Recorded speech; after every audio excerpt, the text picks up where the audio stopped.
Germany.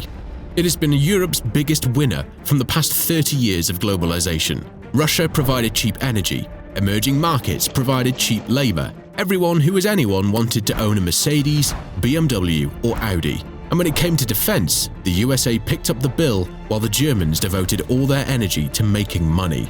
The country quickly became the backbone of Europe, its largest economy, and a manufacturing giant producing 1 in 10 of the world's goods. But Germany's long-standing success story, once seen as unshakable, is starting to unravel.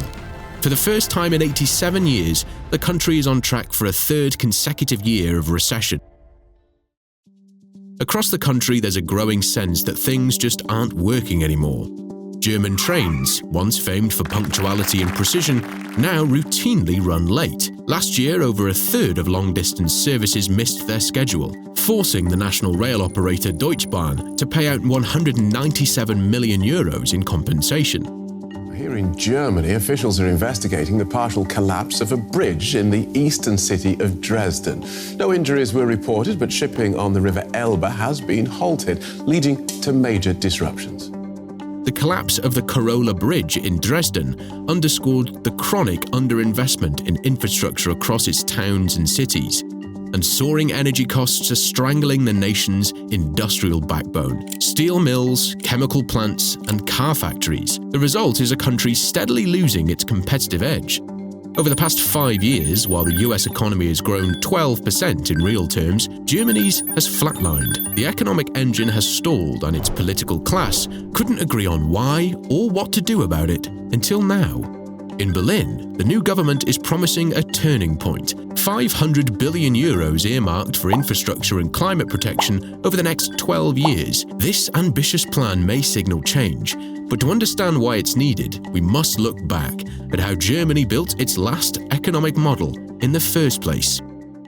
This is a historical event. It's no question that the decision is taken a very long time. The Germans normally start a discussion by saying, no, it can't happen, and they discuss things forever, and then they finally make a decision.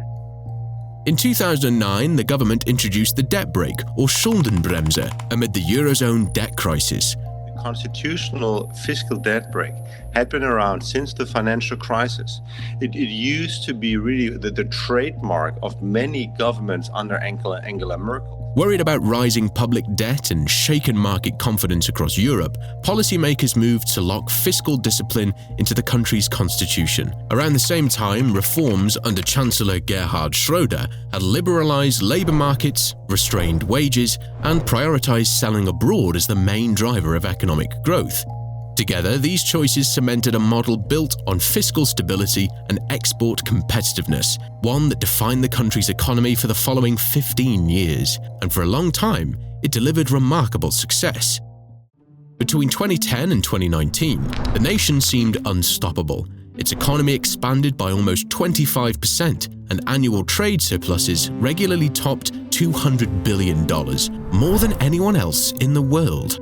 However, the strategy no longer works as it once did. Geopolitical tensions and new trade barriers have slowed global commerce. German firms still rely on China for around 20% of their global sales, yet exports to the country fell by 15% in 2023. Adding to the pressure, Chinese firms are increasingly competing with them in electric vehicles and other high-tech industrial goods.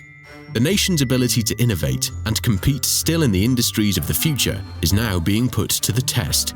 Their major startup success was SAP, founded back when Franz Beckenbauer led West Germany to victory in the 1972 European Championships. And today, despite having more than 60 times Estonia's population, it has only 15 times as many unicorns. Instead, the country's strength lies in its Mittelstand, small to medium-sized companies that are highly specialized and innovative.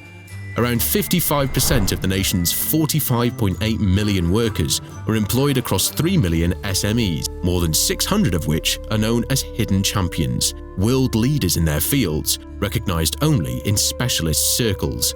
To illustrate the point further, the Germans only had 27 companies in the Fortune 500 in 2020, compared with China's 124, America's 121, Japan's 53, and France's 31. Yet it has more than 1,000 companies that rank in the top 3 in their respective markets. You don't need to look too deeply to find examples. Hochschild Tabak has 50% of the world's market in snuff, Flexi has 70% of the market for retractable dog leads, and so on.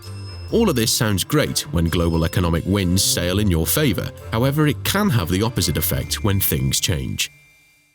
Germany's COVID crisis keeps escalating. The number of daily infections has risen above the 30,000 mark for the first time.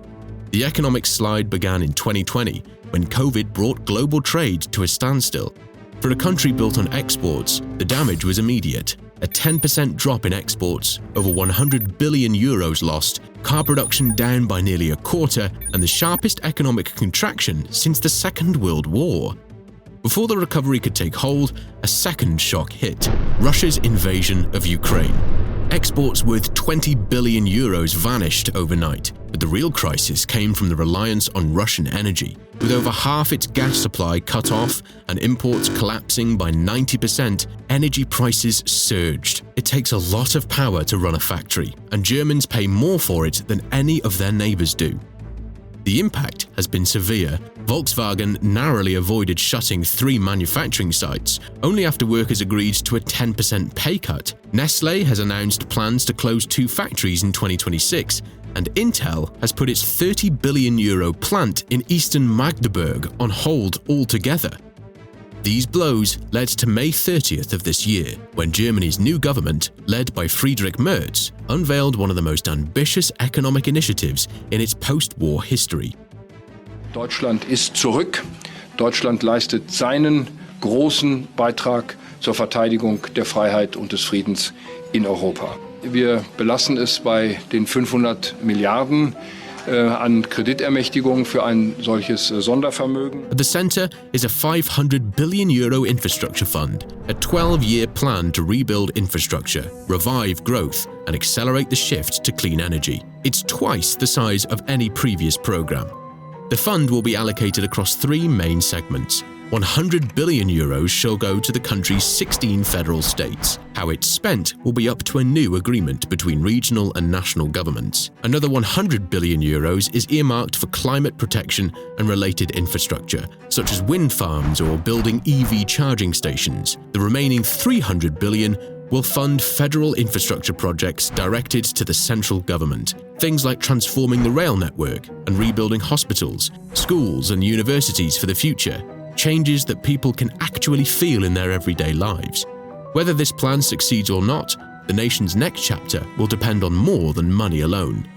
Turning billions in spending into real, lasting renewal will require deeper change in how the country thinks, invests, and competes.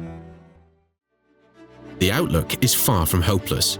There are ample opportunities for the country to restore its growth momentum, but it must meet the demands of the 21st century by diversifying its economy and developing new growth engines, responding decisively to adverse demographic trends, and closing the investment gap plaguing Germany's education system and infrastructure.